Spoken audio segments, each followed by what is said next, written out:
Good afternoon, everyone. How is everyone doing today on Wonderful Wednesday? You know what that means, ladies and gentlemen.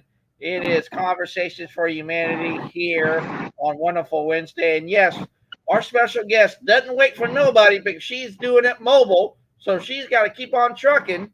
So you know how that goes. So she can't say, I got to stay in one place and do this. So she's on the go.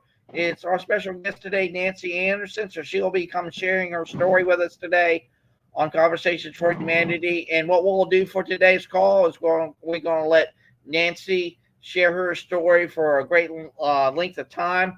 And then for anyone who would like to be able to comment or ask questions of Nancy, I've already put the link into the description, not only on LinkedIn, but I will do it here on Facebook and our YouTube channel here in just a little bit and everything. So for those people who want to comment and be a part of the conversation, we'll get you guys on the tail end of Nancy sharing her story. And then we'll have that great and engaging conversation and everything. And like I said, I'll be putting that link for our Facebook and YouTube viewers to join in here in just a little bit. But Nancy, you're on the go, I see today.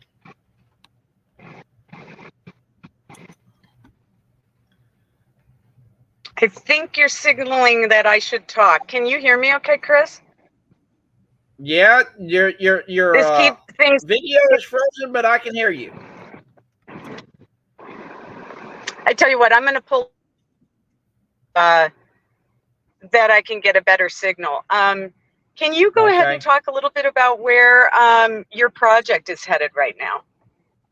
Absolutely. Thank you so much, Nancy. Nancy's been a part of our community here at Bringing Humanity Together, and the way we kind of got together is we were in a LinkedIn audio call, and she had some great things to share, and then one thing led to the next, and bing, bang, boom, she's like, Chris, I'd like to be able to share my story here on Conversations for Humanity. So she answered that call. Next thing you know, she signs up. She puts this date out there, and then bing, bang, boom.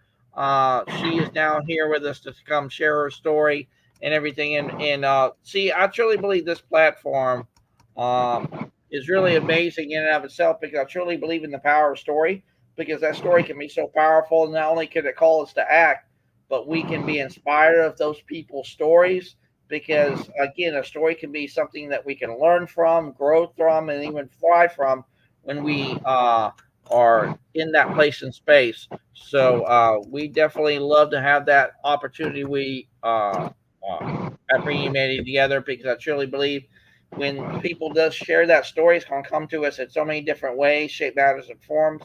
But the core dynamic of it, it's about just showing people who you really are and everything. And I truly believe about that. And that's what Bringing Humanity Together and these conversations really mean. And like I said, Nancy was so humbled and honored to be a part of that. She's like, let me sign myself up. And then next thing you know, bing, bang, boom, she's here. And like I said, literally on the go, mind you, driving and everything. So that means she's really dedicated. So Nancy, how are you doing today on this wonderful Wednesday? Chris, you're so generous. Thank you so much for agreeing to this and reaching out to me. This is a continuation, folks, of a conversation we were having last night about reinventing yourself at an older age. I want to bring the conversation to reinventing yourself at any age. You know, you grow up, you leave the house, you might go to college, you might go to the trade school, you might go into the workplace. We are selling ourselves, right? Every day. We are marketing ourselves and our skills. We're putting on the best face in front of customers, in front of bosses. Unless you are an entrepreneur and work on your own, you have to please the master. You got to please the boss and the customers and the higher ups, the C-suite folks.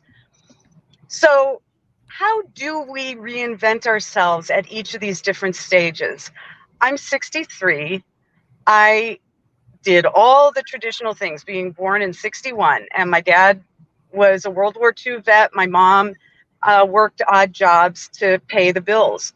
It was a American Dream story, but you scratch below the surface and you see a mother and father who fight constantly and whose daughter wonders, why do you even stay married?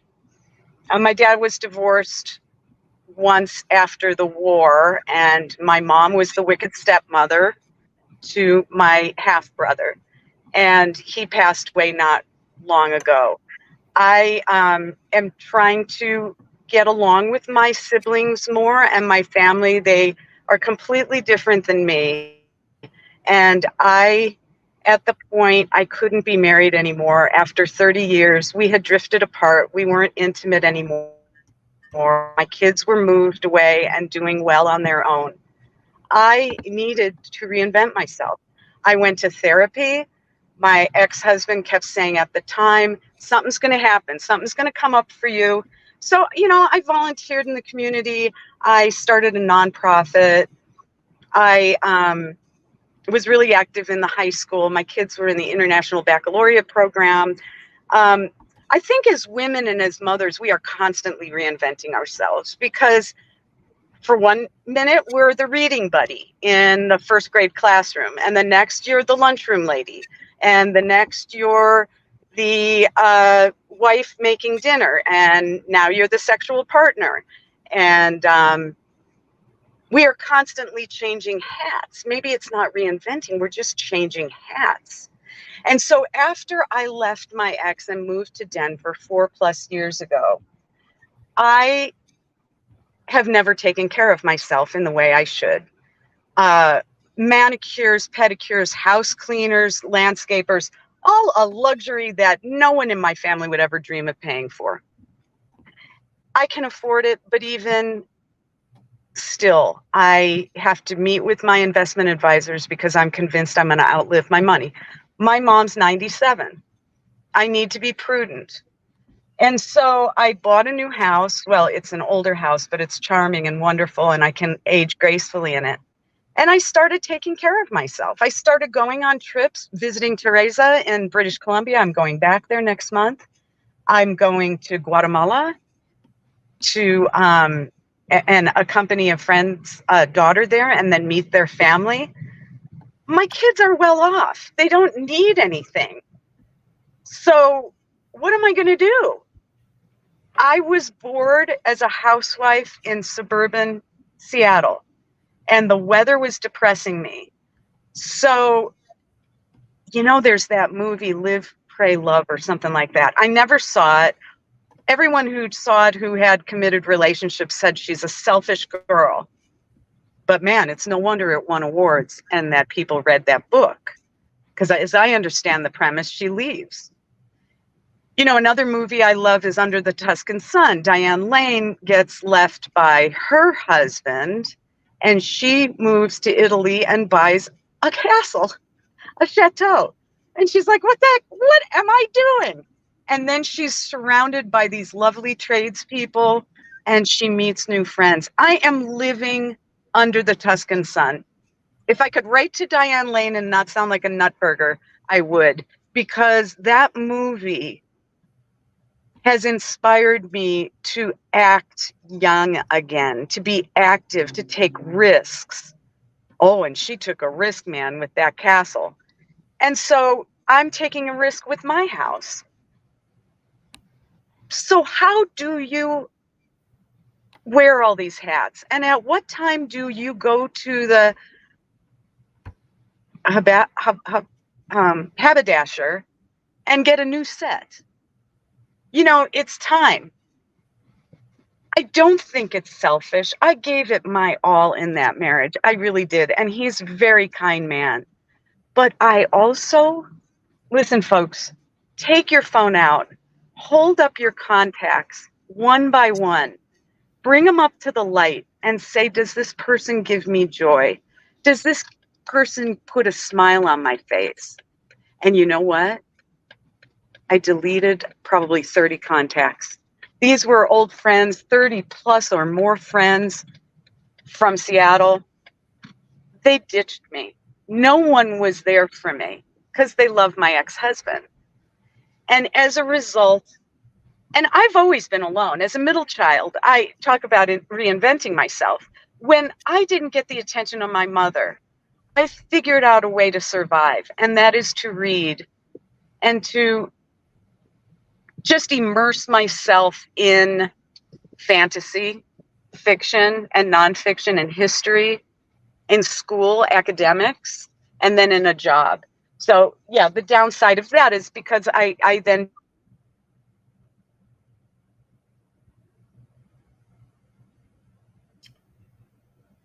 And hopefully Nancy will come back because probably those internet gremlins there in Denver have her in the matrix, so to speak. So we'll be waiting on Nancy to come back. But I truly believe what she shared already so far is truly powerful, and we should all really ask ourselves, how do we reinvent ourselves? How do we see a different way forward? Or even maybe starting a new beginning for ourselves. Maybe we just have a clean slate. We start over and say, hey, this is my day one in my new chapter in my new life. And this is what it's going to look like. This is how it can be built and everything. And a lot of us, in one way, shape, matter, or form, doesn't really have that ability or awareness to really be there.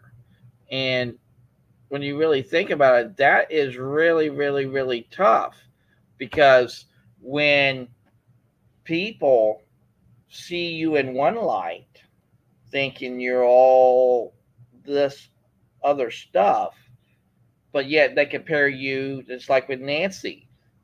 She said she got literally shunned by those people in Seattle because they liked her ex husband better than her for whatever rhyme or reason. And for me, ladies and gentlemen, it comes to this kind of dynamic in and of itself, even when we are trying to reinvent ourselves. It's about what is the intention that we have for ourselves and to move that needle and dialogue forward. And then understanding the flow or even the quote unquote change into that. How will that look like and show up to me? Because we know change is going to be that very constant in and of itself because we can't control it, we can't manipulate it, we can't even hide it. That is going to be there each and every single day. So the more that we can see that for what it is, then it leads into, I truly believe, ladies and gentlemen, alignment and also agreement. Maybe what we had, maybe with our ex-husband or ex-wives or former business or former partner or whatever that dynamic sets up to be, then maybe we can say, you know what, that's the old chapter of my life, but this now is the new chapter. This is where I start brand new, and I'm not going to let no one or anything keep me to not only reinventing myself, but showing a different version in and of itself. Hello, Margaret. Glad to see you here today. Uh, and of course, Gary. Uh, Glad to see you here too as well. Uh, but I truly believe Nancy is now back. So here is Nancy. Those internet gremlins evidently got you on the road. You know how that goes?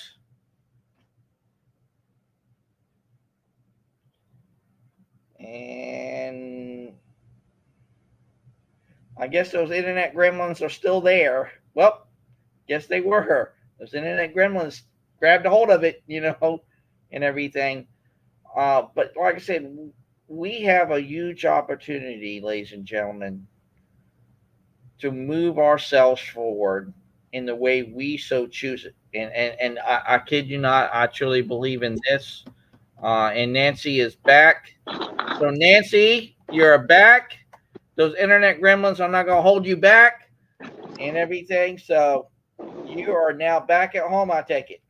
I am. And I heard what you had to say there.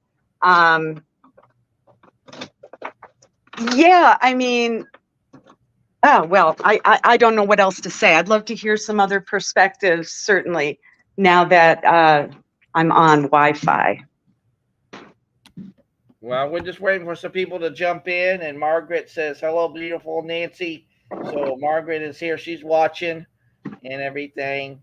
Um, but let me ask you this, Nancy: when it comes to reinventing yourself, can it be that new chapter we start and that journey on, and we don't have to look at the past anymore? We can actually Mhm. see a brighter future ahead. Oh, my goodness. Amen. For anybody who has any spiritual life, anybody who knows that, and I told my daughters this. Oh, I broke up with a boy. I'm devastated. It's like go to sleep, wake up in the morning. It's a new day, and you're going to forget his name. You know, you move ahead in life. There are ups and downs. I'm not going to shelter you girls from the ups and downs of living. On the other hand, you need coping skills. And don't cloud yourself with drugs or alcohol to try to run away from the difficult things in life. Um, I resilience, right, Chris? Yep. Good Lord, if we don't teach, this is what kind of bothered me when I was volunteering in the schools, is they were so fragile. I mean, even the young people I hang around with right now in their late 30s, early 40s, so damn fragile. It's like, get a backbone. You're just flipping me all kinds of crap right now about how I burned the steak. And yet you're falling apart over me mentioning something that you got something in your teeth. Come on. So, and I said this earlier today in another live that I think we can be overly sensitive when somebody talks back to us or corrects us. I'll give an example. The other day I was in a live and somebody interrupted me and my blood pressure went up right away because I felt like I was in trouble by the teacher. And he told me I was off topic. Mind you, anyway, it was a misunderstanding, but we corrected the ship pretty quickly. I was bruised at first, but I felt a responsibility to turn around and tell him that, you didn't have to slap back. You asked me what my profile picture was about. I was explaining it, and I knew nobody in this room. I was going to ask one simple question of the host, and you tell me I'm off topic. You're the one who asked me, dude. So, in another room weeks ago, many of you were there. I inadvertently hurt somebody's feelings. We are now friends. We've gotten behind on that. That's behind us, but misunderstandings. Oh, I got to tell you, there was another podcast or live about AI, and I will never have AI speak for me or lead a group. This is dangerous. And I think it's dangerous because even in the group I was in the other day, somebody said something about how we have to be brief and succinct and to the point. And I think I made a joke or I said something off color. And I said, but this is the point. If AI is running our conversations and our live feeds, there's no humanity, Chris. Mm-hmm. There's no humanity. Where are the nuances of facial expressions, of a sense of humor that's a little off, of hurting each other's feelings for that matter, and then getting over it Yeah. and learning from each other? If AI is just going to set up that my AI and your AIs are going to learn from each other to the point where we don't even have to speak anymore, what's the point of living? Right? Yeah, and I truly believe AI at the end of the day, Nancy, and I've said this many times on our calls, whether to be live or even offline, is that AI is just another form of a tool that we use to get things done. That's all it is. It's just a tool, but it's never going to replace us. It can't even pick up into intuition to a large degree because if it was really intuitive, it would kind of already know some things about us. And it's not like we can take our literal consciousness and put into AI, because I truly believe that's not even in the realm of possibility even right now. But again, at the end of the day, we created it to a large degree. And the way AI, like I said, is going to be there for us to do is it comes down to two dynamics, Nancy. It's going to be, there's going to be some people who are going to use AI for the good and betterment of humanity. Point stipulated. That's going to be there. But then again, there's going to be some people on the other side that will use AI for nefarious and evil reasons for whatever that might be. So again, in everything that we do in life, or even in the things that we create, it's always going to be that dynamic and duality of what do we do it for good for? Why do we do things in an evil kind of way?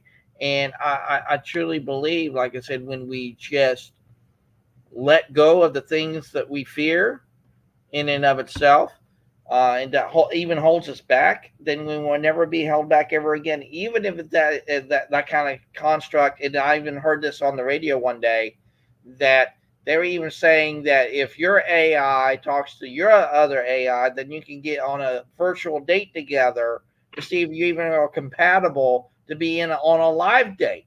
And I'm thinking to myself, that doesn't even make no sense. No, no, no, my God, are we going in this direction? No, I can't.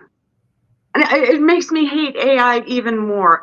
Jason or Joshua Lee, you have to help me. I don't want AI in my life. Maybe we have to figure out an avatar for me and have me argue with her and figure out what the heck is she about. She's not going to co-opt my soul.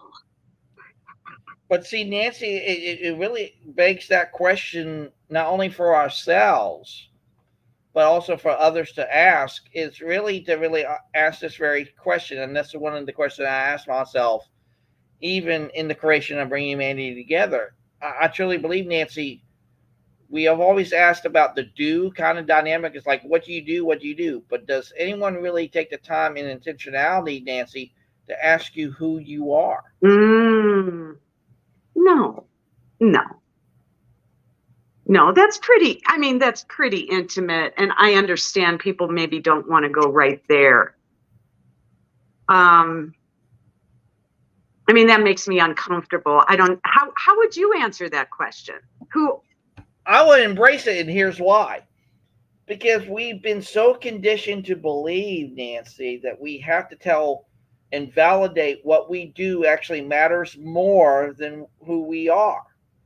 We have been led to believe that that actually matters. And yes, I understand the do matters to a lot of us because, again, like we were taught as kids, actions speak louder than words. Point stipulated. I understand that. But when you do it from a place of knowing who you are, you really show not only the vulnerability of who you are, but also understand there are some things that you won't say no to. That you are, like I said, this is who I am, this is what I stand for, this is what I believe in, and I will never say no to these kind of things. And then there's might be some things that you say, hey, these are the kind of things that I will never say yes to because it's not in my wheelhouse. I'm not in alignment with it. I'm not in agreement with it. And that's also okay too as well. But there's going to be some things too as well, Nancy, that we can say in a place and space, whether to be at work or at home or at the grocery store or whatever, that where we really want to connect with people, that we put it in a place of a dynamic of they might be in alignment with me on a few things, but they may yet be in agreement on a few other things, or vice versa. Have that might play out. But if you create that space and place with them, that to where you can take that journey with them and then with you, that you can say we can start in agreement and work our way to alignment. That's going to be a great gift in and of itself, or vice versa, or how that might play out. Because if you give people that space and grace to just be vulnerable in that very time, then they can be more receptive to that, because then again, they don't have to be showing up in one way or have to be needing to do these kind of things in another way. And I truly believe that the need of and the order to of kind of dynamics that we have learned from a conditioning mindset for so long, we kind of hold that into high regard. And I understand that and recognize that, but I truly believe we don't have to be relegated to the need of or in order to have to really do the things that we want and we need in our life. And we understand there's going to be some things that come into that kind of dynamic, but we're not beholden to it. So I truly believe if you let things go and let things flow, then it completely shifts not only the conversation, but it completely shifts how you share your story, how you connect, how you speak with people, and you do it in that kind of way. It changes the whole everything. You know, I saw two things on Instagram or LinkedIn. One of them said, if you want to really get to someone's heart, ask them what your story is. Mm-hmm. What is your trauma? What, Mm-hmm. especially if you're having a disagreement. I think this was on LinkedIn, a disagreement with a workmate. Right? It's like, okay, we are not seeing eye to eye. We are not communicating. I need to understand who you are a little better. Mm-hmm. What triggered you to respond in that way? It was not my intention to embarrass you in that staff meeting. Was it about my tone of voice or word choice that pissed you off? And I want to employ that if I can have the patience to remember it, because in the moment, my reaction as a middle child is, believe me, no, please. Oh, I'm so sorry. I'm so sorry. And instead of saying, oh, okay, let's rewind here. Tell me a little bit more about what your background is. Another quote I was told, oh, this is from a friend of mine, said, sometimes you just talk too much. Yeah. You share too much.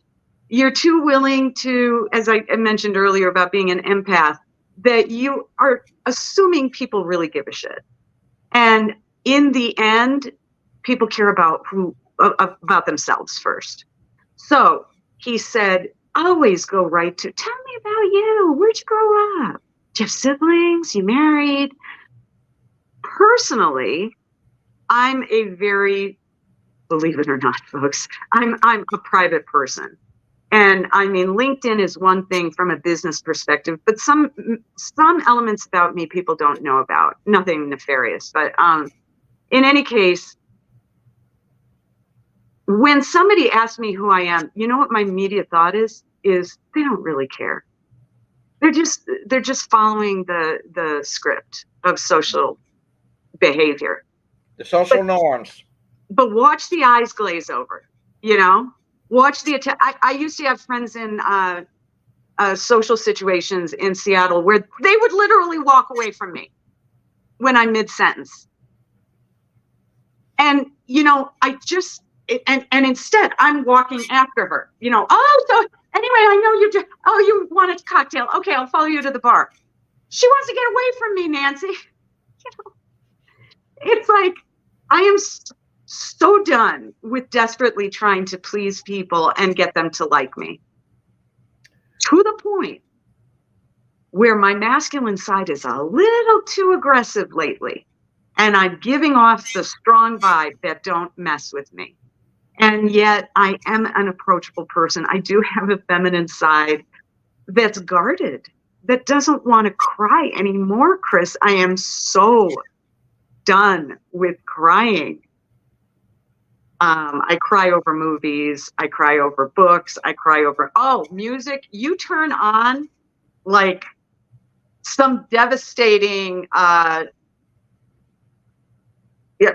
name any, like Marianne Blige. I mean, please, anything of hers. I'm going to be a puddle on the floor. She's the queen. And her lyrics are amazing. And it's about women's empowerment. And it's about taking our power back. Men, it's not that you are doing anything wrong necessarily. Don't get in our way. Don't mansplain. Don't gaslight. Grow with us or let us go. or female partners or whomever you're with. It's hard to change. It's hard to switch things up.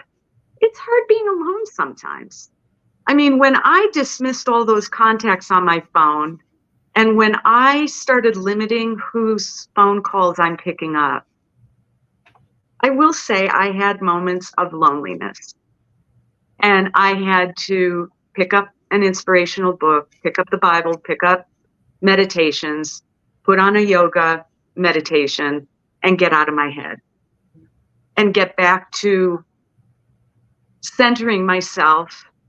I will recommend to anybody to do a Reiki session. Occam is amazing. There's others on LinkedIn and on Instagram.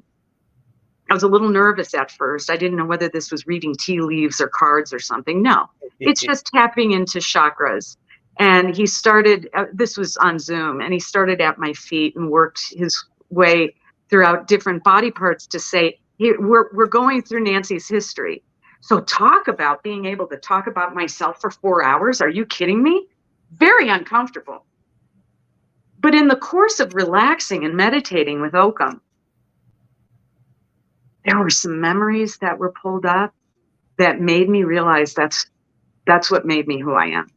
That's what has built up these walls. That's what has brought joy to my life. That's what's brought tremendous trauma and sorrow and hurt.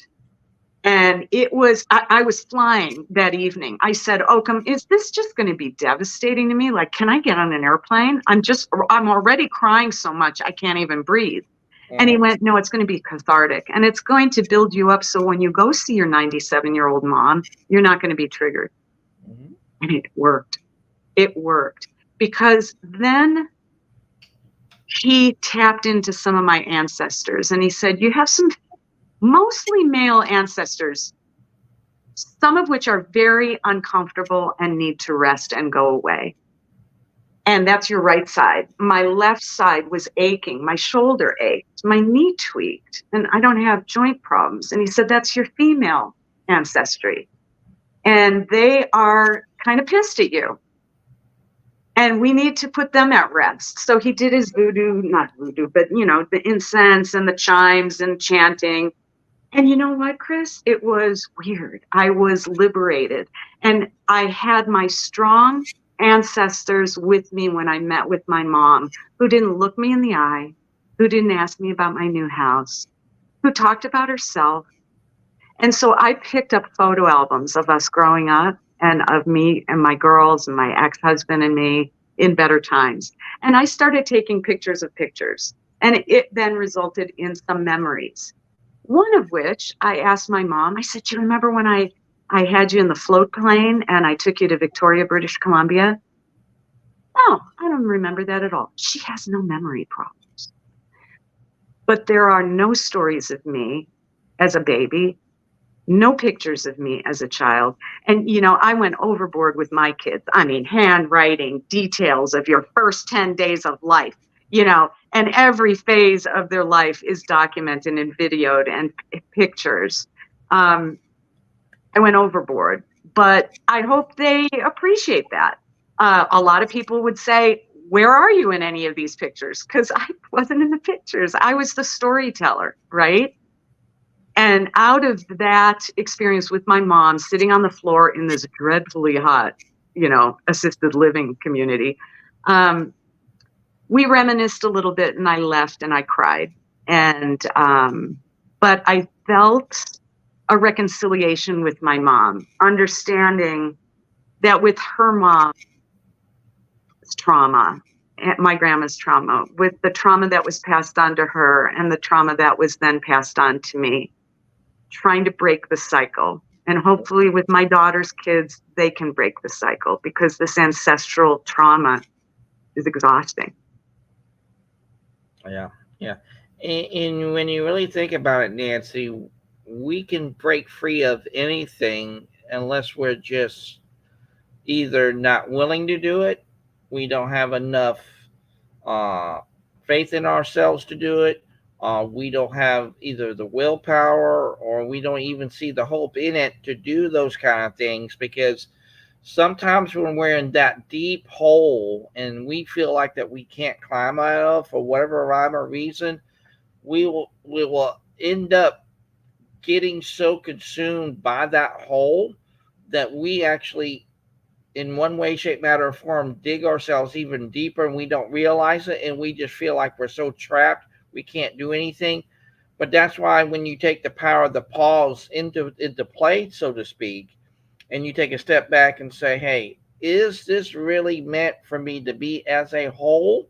Or is it the time for me to really reevaluate what is really needed in my life at this present time? Is these things giving me joy and purpose? Are these things giving me inspiration and fulfillment?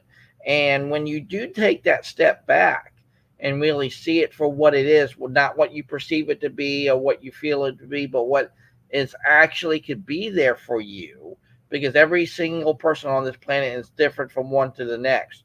It's not one and the same. But when you do it from that context, the next thing you know, and you can say, hey, this is what I'm going to do moving forward. And I kid you not, prime example, there's a friend of mine in Britain that shared me with this story about this lady who goes down this road each and every single day. And what she does is she goes down this road every day.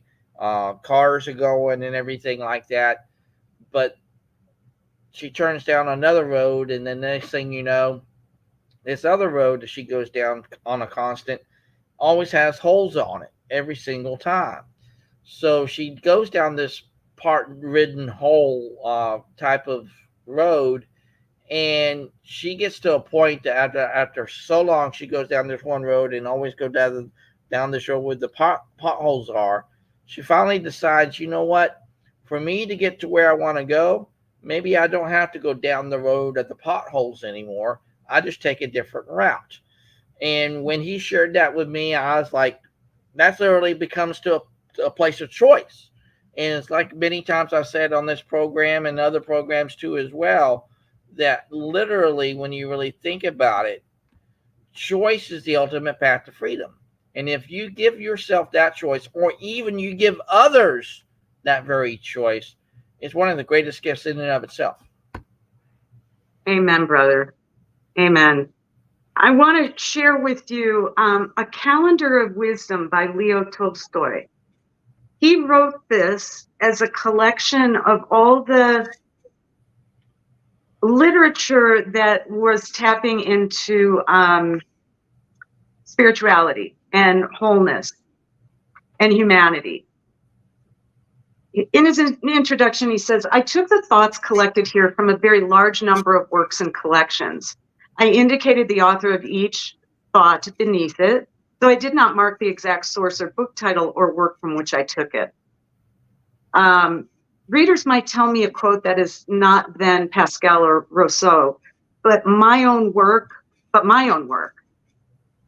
But I think that there is nothing wrong in conveying their thoughts in a modified form. Therefore, if someone desires to translate this book into other languages, I would like to advise them not to look for the original quotes from the English poet Coleridge, say, or the German philosopher Kant, or the French writer Rousseau, but to translate directly from my writing. Interesting. Another reason some of these thoughts may not correspond to the originals is at times I took a thought from a lengthy or convoluted argument, and I had to change some words or phrases for clarity and unity of expression. I hope the readers of this book may experience the same benevolent and elevating feeling which I have experienced when I'm working on its creation, and which I experience again and again when I reread it every day, working on the enlargement or improvement of the previous edition. Here's the section from June 27th. What is the date, Chris? Today is the 26th day of June. 26th. I'm going to go to tomorrow's. If there's something great in you, it will not appear on your first call. It will not appear and come to you easily without any work and effort. Ralph Waldo Emerson.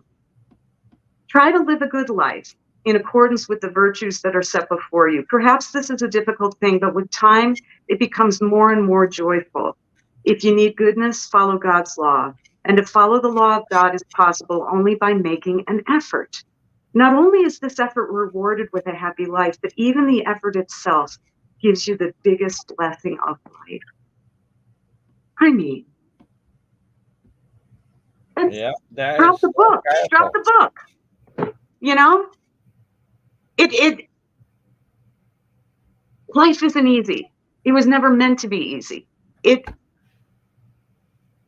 We as Americans like ease. You know, we're lazy. Well, and physics says, if you don't stay in motion, you're going to stagnate. That was me. I was motionless. I had little interest in anything. I mean, I could have considered myself depressed. I was seeing a therapist, but no medications. We were just working on it. I needed to get out of the Pacific Northwest. I needed to get out of a stale marriage. And I needed to wake up. Because looking at 60 or 55 or 50 when my girls moved out, it was like, what is my purpose? I can't have babies anymore. Yeah, I can be a grandma, but they're on opposite coasts.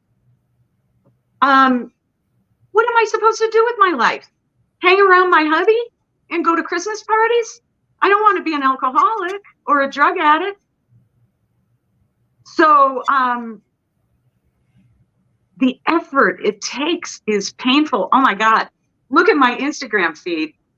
It can be downright depressing, but then I throw in Amy Poehler or, Steve Carell and break up the seriousness of it. But a lot of it has to do with effort and change and hurt and trauma and giving yourself the time to heal and to grow and to listen to people like Chris Berryman and listen to people like Michelle and Margaret and Teresa and Chris and Annie and a whole list of other people, folks, who are amazing and who fill my life with joy and who will correct me if I step over the line, and I respect greatly for their intellect and talent. So now I can say I've rid myself of the old and I can start anew and keep growing from this and figure out where do my time and talents belong. So I was an HR professional for years. And then previous to that, I was in banking and in annuities. I loved HR at the University of Washington Medical Center. I loved it because I could apply my virtues, my kindness in redirecting the nurse who screwed up in the operating room and say, you could quit, or I can reassign you to the clinic because this isn't a good fit. Or the custodian who says, I got a bad back, I can't have lifting. And it's like, that's your essential functions. And so let me find light duty for you, or you have to find another job in another profession. I'm so sorry. It was fulfilling. You guys, what do I do next? I don't want to sit in an office. I could be an HR consultant. There's a lot of us out there. And I know my dear friends in the audience who are in HR. I mean, we could put our heads together and probably have our own firm. I'll do the disciplinary action and the ADA, compliance and FMLA. You all take care of the hire fire, and we can outsource this brilliantly. They're a dime a dozen too. And I don't know that I want to work there. I got to get my hair done and my nails done. All right, Chris, can we hear from somebody? Well, are we talking to ourselves? I don't think anybody's here. Yeah, I sent the link out there, and there's a few people watching, like Tamarat. He said this when you were just sharing there just a few minutes ago, and then of course Annie did chime in as well. But there's some people watching and everything like that, but they're just watching and they're not wanting to join into the call. But I will put that call to action for everybody, because I really want this to be truly interactive. We do too, because you know what? I need to hear, and I'm really interested in this. I really legitimately want to hear what your steps have been in reinventing and coming to understand yourself, men and women, regardless of age. This is quite a journey we're on, and sometimes we stumble and fall, and we have to pick ourselves up and pick each other up. Listen, as a middle child, and like I described earlier, I do things alone. I do not ask for help. I was upset with this outpatient surgery that I couldn't drive myself home. I had to burden a girlfriend to drive me home post-surgery. I don't want to be a nuisance. I want to be the one coming to help you. But if you show up at my house and help me unpack boxes, I'm going to get kind of uncomfortable because no, don't put it there. Don't, oh my God, I don't want my coffee cups there. I'm persnickety in that way. And that's why I like my independence. But we all have to step back. I was talking to my therapist about this not long ago. I said to her, I'm afraid of aging alone. She said, what's the problem? You're in a big city. Well, yeah, but what if I get sick and need to, oh, that's called an Uber. Okay, and so what about post-surgery? I mean, for heaven's sake, well, that's called a visitation nurse. We can make it happen. And yet we all cannot be afraid to reach out. Question, what is your biggest passion? Nancy H. Anderson. I go by Nancy H. Anderson, by the way. It's my maiden name, Hutland. And there's a million Nancy Andersons, which is a blessing and a curse. One of them's an attorney for Microsoft back in the day. I loved getting those phone calls and emails. And then it's just an anonymous name. And so it's hard to find me on social media. And I love it that way because then I push out the invitations. What is my biggest passion? Oh, that came straight out of my therapist's mouth a couple of months ago. She posed it in this way. And you all should ask yourself this question. At 5 years, 7 years old, what got you out of bed in the morning that you were just so excited to do? And I would say play piano, play my violin, play in an orchestra. I wasn't a sports girl at all. But I follow sports. Oh my God, that hockey game the other day was intense. Sorry, Canada. I was rooting for Canada. I was. And my Avalanche fell off, and the Nuggets. What the hell happened to you, Nuggets? So, Teresa, I'll get back to the passion in a minute. For me, it was 2 words: radical acceptance. When I realized that I brought up every experience to me, my light changed. Everyone deserves to shine their light. Thank you. Thank you. And I know, Teresa, we've been wanting you to join some of our calls and everything, and we would love to hear from you, Teresa, and everything. And that's what these calls are meant to do. It's really connected to each other. So let me ask you this, since Teresa did bring it up. What's your view on radical acceptance? What's that? What's your take on radical acceptance? I think of myself and others. It means stripped down, naked, good, bad, ugly, nasty. I'm taking it all. What does it mean to you? Well, I just believe in this acceptance. And here's why I say it in that context, because I truly believe we don't have to be radical in what we do. If we just get it down to its simple, bare minimum kind of dynamic, we don't have to not only make it grander than what it really is. It's just like what is extreme leadership, and that comes from Jocko Willink. Is why do you have to make it extreme just to even lead in everything? That's why leadership, when you really think about it, it's on different levels. So there are different ways that you do that from each side of the dynamic. So we don't have to go into radical acceptance or radical love or anything like that. It's just about coming back to that very baseline dynamic of what is love, what is acceptance, what is truth, what is understanding, and everything like that. Because when you put it in that kind of thing, you're making it bigger than what it really needs to be for a lot of people. Because sometimes people like to end up being to the place of we just want to simply understand it and everything. You're right. The word radical, has me thinking of like terrorists or disruptors.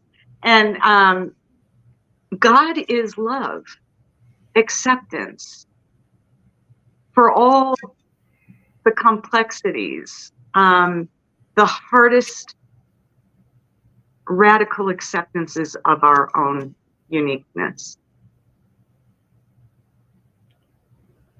But the thing about it is, though, Nancy and Teresa, I would love for you to chime in. I did post a link to join on LinkedIn, so we would love for you to come join us, Teresa.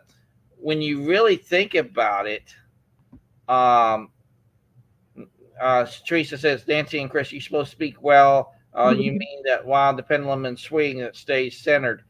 Well, but think about this, Teresa. Like I said, please click that link. We would love for you to be on the show. When you really think about it, it's about, do you really accept yourself for who you really are? Points in the story. Because if you can't even accept who you are, not only in a state of being, but of a state of doing, then you can't even do the do if you're not even willing to accept who you are. So when you really think about that in that kind of context, then you don't have to be radical in it.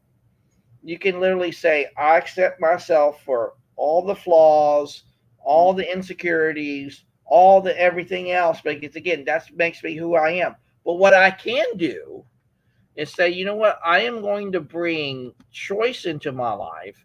And if I can bring that choice, then maybe it might even show me to the ultimate path to freedom that works best for me, maybe not necessarily for somebody else. But again, it's about the gift of invitation too as well. So when you really know who you are and you really are passionate about what you do and of course who you are, and you extend that invitation to say, hey, come join me on this mission, or come join me on this project, or come join me on this movie night, or whatever the case may be, then people are going to do that with you because, again, you making it about them and not about you, but you put it on their timetable, not on yours. And that invitation to connect is literally one of the greatest gifts that we can do, not only to receive, but also to give, because when we just take it for what it is, then again, it can get us to another place and space to where, hey, maybe I can see what Teresa sees and believe for what it really is versus what it's not. Because if I believe Teresa in one way, but not in the way she is putting out to me in this way, then I completely miss the opportunity in one way, shape, matter, or form.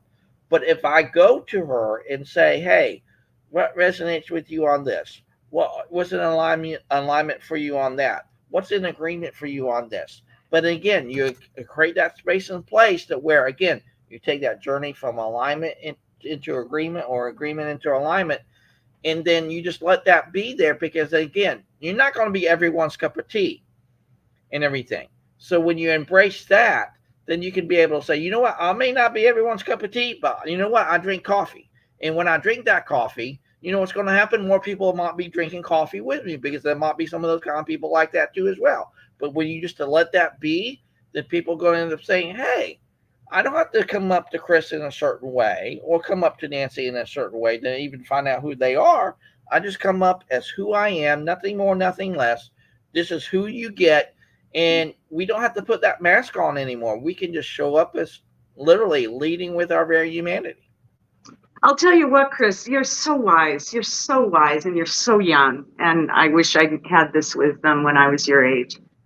Listen, in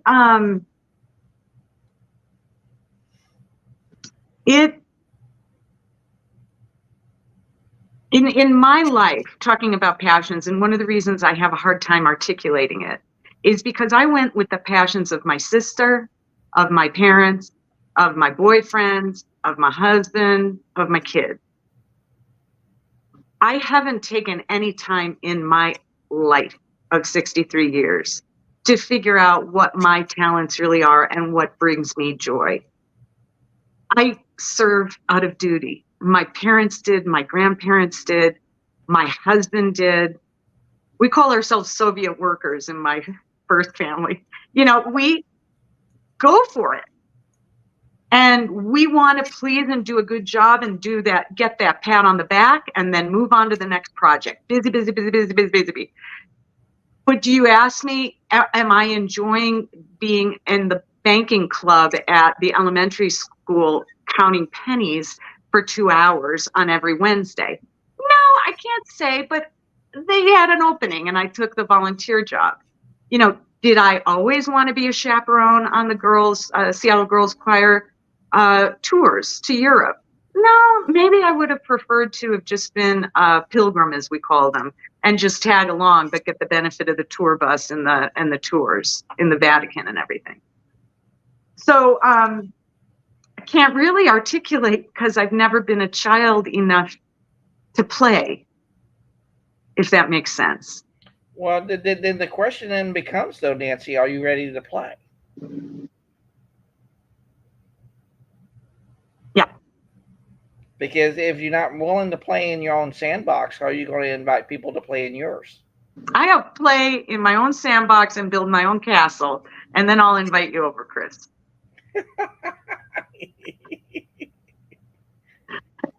Listen, yes, and I'm starting to play. I'm starting to play with travel. Teresa!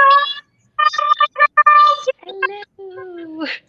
Hello, Teresa. How are you doing today on this wonderful Wednesday? Better and better, Chris. Better and better. How are you doing? Hi, I Nan. am doing great. I've been inviting you to all our calls. We'd like to get to know who you are, and finally you show up today.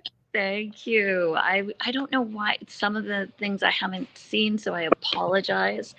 This one, it took me a little bit to get into. It's the first time I've been in StreamYard, actually, so learned a new thing of how. There you go. Learn one new thing a day, then you have a productive day. Absolutely. So what's showing up for you today? Oh, yeah, better and better, I would say. And Nancy, I love the fact you're talking about something that is the untalked about thing. That, when you're a mother and a wife, in terms of, and it's nothing to take away from men whatsoever. We wouldn't be mothers and wives if it wasn't for men, right? Because of the partnership and that. It's the fact when you've immersed yourself and your life in, how do you do it with authenticity? Because that's just it means who you were. I don't know about you, Nancy, but the thing I went through, it's kind of like Leslie Flowers said about how things are created twice. And he talks about this in his rooms, whereby the first time you create it in your mind, and the second time you create it by doing it. Similarly, when you're in relationships, whatever they are, but especially life partner relationships, and you talk about and you dream about who you like, what you're going to do, and the goals and the trips and the families and all of that, and then that partnership ends, it means that you don't only grieve and deal with the partnership ending, you grieve the person who you thought you were going to be. And this is for me, you grieve the person who you looked so forward to being for these future events, because that's part of it. Does that make sense, Nancy? Yeah, 100%. And Chris? Well, it does, because when you really think about it, and this is what I've said many times on our calls, Teresa, and like I said, I can't wait to have an offline conversation with you about this and so much more. It's about really getting to know who you are at your very core. Because when you do feel like you can do something, you got to first think, how do I approach it? How is it going to look? How is it going to show up?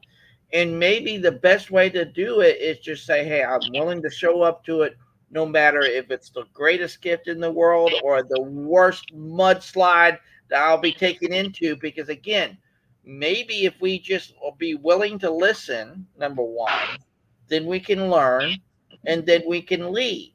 Because I truly believe, Teresa, we can all become better listeners if we so choose to, and then we can all become better learners because we listen. And then by doing that, then we become not only better leaders in our own right, but also maybe in the lives of others when we just allow that to occur. Because when you really think about it, there's no right and wrong to anything in our life, and we've been so conditioned to believe that we have to have that right and wrong. It's about what works best for us, and maybe finding a different path than what we didn't do or could have done yesterday, or we did do, but it didn't give us the result that we were looking for. But if and I got to ask you this, Teresa, because it hits home for me.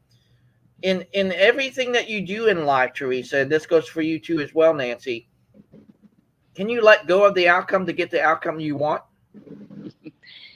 That is the holy grail. That's acceptance. It's the finding the blessing. And I would say I have shades of it, and the more faith that the more meditation, the more calm, the more that I lean into it, like you say, then the more I'm able to let go. It's the saying of um, connected to everything, detached, attached to nothing. Right. That's beautiful. Yeah, Yeah. it's a woman that she's in the UK, and it's something she speaks resoundingly, and it's so true. It's we are connected to everything and everyone, but to be attached to nothing that's, and I think that's what, Nelson Mandela, when you look at someone like him in terms of how does a man who was not just in prison, who was beaten down, all of that, comes out of prison, and then because he's now president, and he now has all of the police force and the government and the people who put him there in prison, the people who oppressed him, who beat him, and they were terrified for their lives because they were like, this man, he now has the say to do whatever he wants with our lives. And he said, of course you're going to, you have your jobs and all of that, because he had not only forgiveness, he had acceptance, and he looked at it with such a freedom, right? He didn't put his journey, his being oppressed on the oppressor. And that that is strong. If more of us, and that's why I talk about I haven't talked about this in a while, but the tipping point. It's a book that was created. Yes. Yeah, and the tipping point, in fact, with going on now with mental health, mental wellness, as I call it, with just, we talked earlier on about, she brought up a wonderful gentleman who's a two-time TEDx talker on, and he speaks and does I'm course. so sorry I missed it. Oh, it's okay. No, it was he'll be doing more, and he talks and does workshops on suicide prevention, and the reason is because he almost committed suicide, and he has a beautiful word, like phrase for it. Uh-huh. And he was very vulnerable in how he told his story and what he went through. And again, it was the vulnerability. I said in it that we all, when it comes down to it, it's only been in the last month or 2 months that I've realized that no matter what, when we're in love, we think we're the first, the last, the only. We think that this is the most spectacular, and we want everyone to revel in it. We want everyone to, at least for me, I want everyone to feel that. I want everyone to know that. And it's like, yeah, everyone has. It also goes the same for depression or despair or challenge or any of that. Where the human condition is exactly that. It's and it all depends because none of us get out alive when it comes down to it. We do have a finite time. I don't look at it like I'm concerned about when my last day is. I live my life as knowing every single day is I actually I wake up and I am grateful, thankful just to be alive. And it's that thing that they say that happens when you've gone through immense dark night of the soul, and you have it tends to be that way with the human condition. So those are some of my thoughts. Well, Teresa, that's why I definitely would love to have an offline conversation with you very soon, and let's make that happen like stat. Because I've been wanting to have a conversation with you for many, many, many weeks. But Thanks. we're glad that you're here nonetheless. But Nancy, this is Nancy. Someone else also asked a question of you, and they said, "What are you looking forward to as you move past those challenges? Where do you see yourself in the next 5 or 10 years, spiritually, mentally, emotionally, etc.?" Yeah, I really didn't want this totally be the Nancy show, but because I'm uncomfortable with these questions, I'm meditating and praying over those very questions.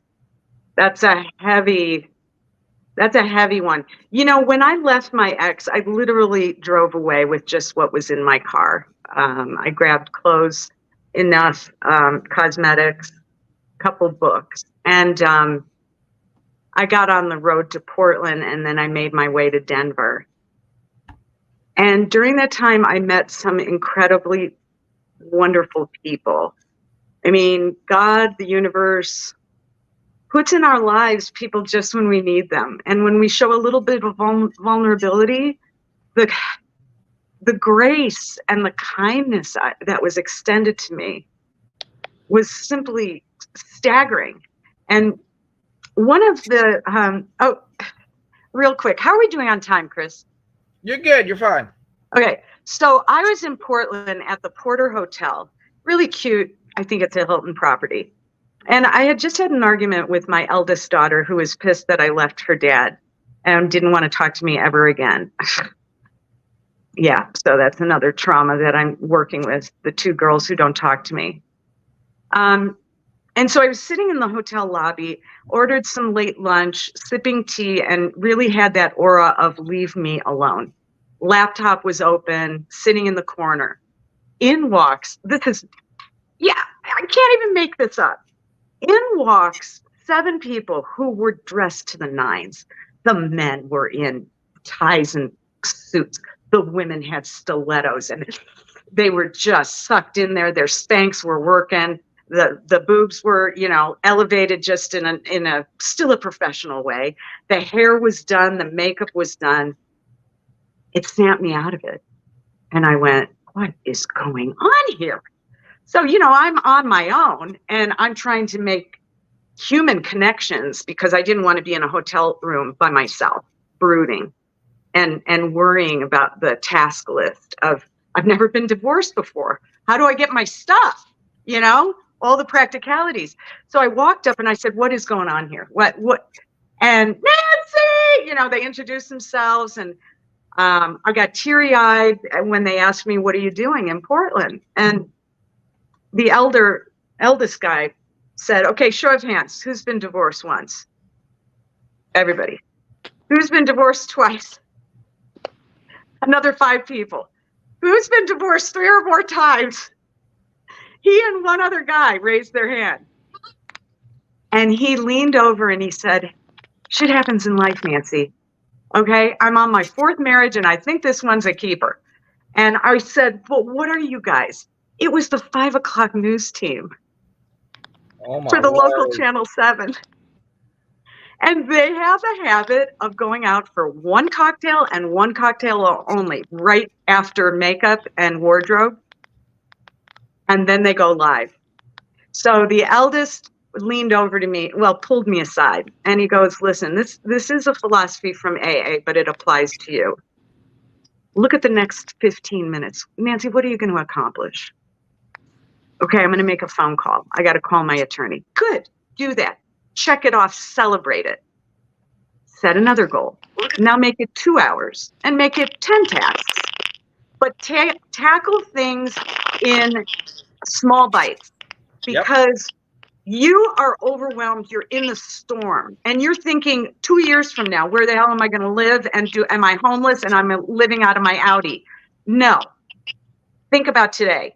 How are you going to get to that place 2 years from now? And what is it going to take? What a simple message that rang so true. And I went right up to my hotel room and made that list and put it on a calendar, because I'm kind of ticky that way. I like to stay organized and look ahead at my tasks. And I stayed to it. And you know what? I look back now and I think, how did I do it? How did I make it through that storm without anybody to help me? Yeah.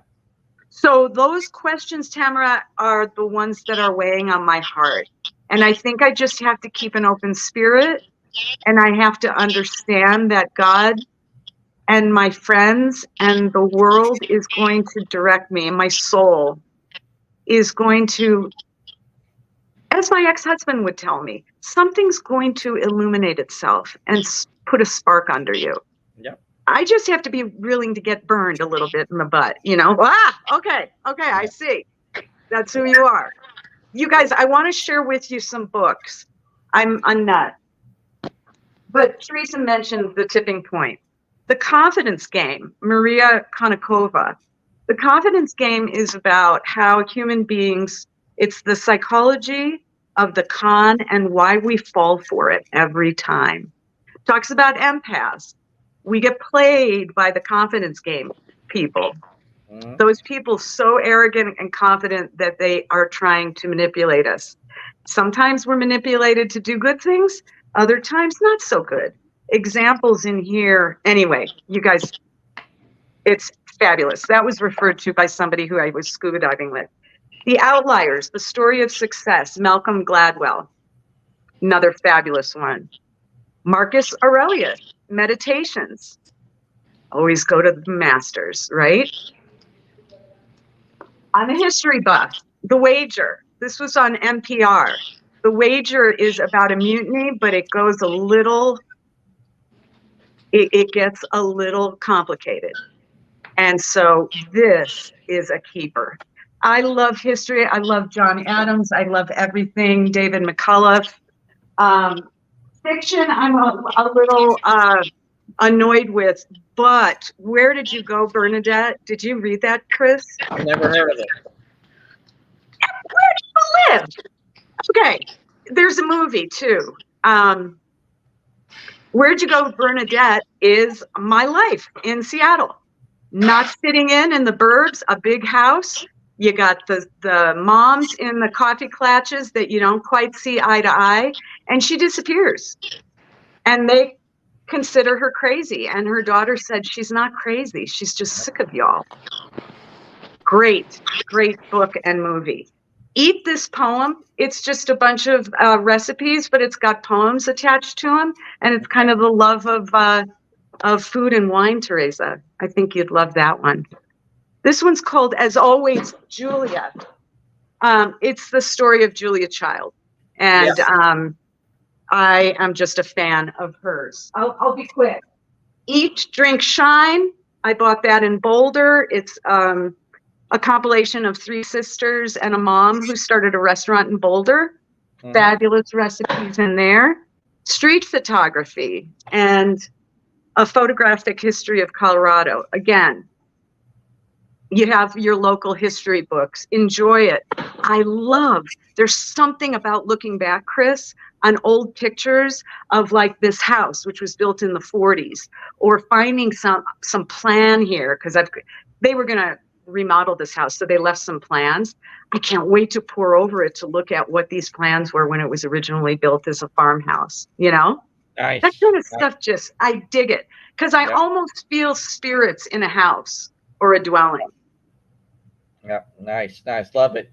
So, Nancy, we have had a great and engaging conversation with you today. We're just so humbled and honored. And thank you so much, Annie and Teresa and Oh, Tamara and Margaret for joining in. And of course, Leslie says hi to all of us today. We greatly appreciate that. So thank you so much for sharing your story with us today. And it's been a very powerful conversation with you. And like I said, so thank you so much for taking time out of your day to be with us today. Chris, thank you, thank you, thank you. Everybody take care of yourself, love each other. Let's keep the conversation going and build each other up. Yeah, and like I said, hopefully, Teresa, you're still listening, and love to get, like I said, on a meet and greet call with you. Thank you so much for taking time out of your day to be with us today. And definitely, if you'd like to come share your story on Conversations for Humanity, here's the link. We will love you to do so. I truly believe that one conversation can not only call us to act, but really be connected like no other time. And we just stand up and say, hey, I'm going to give you the gift of invitation, and maybe through my story it does that. So again, thank you so much, Nancy. You guys have a wonderful Wednesday. Make it your day on this great day, and we'll see you on next Wednesday on Conversations for Humanity. Have a great day, everyone.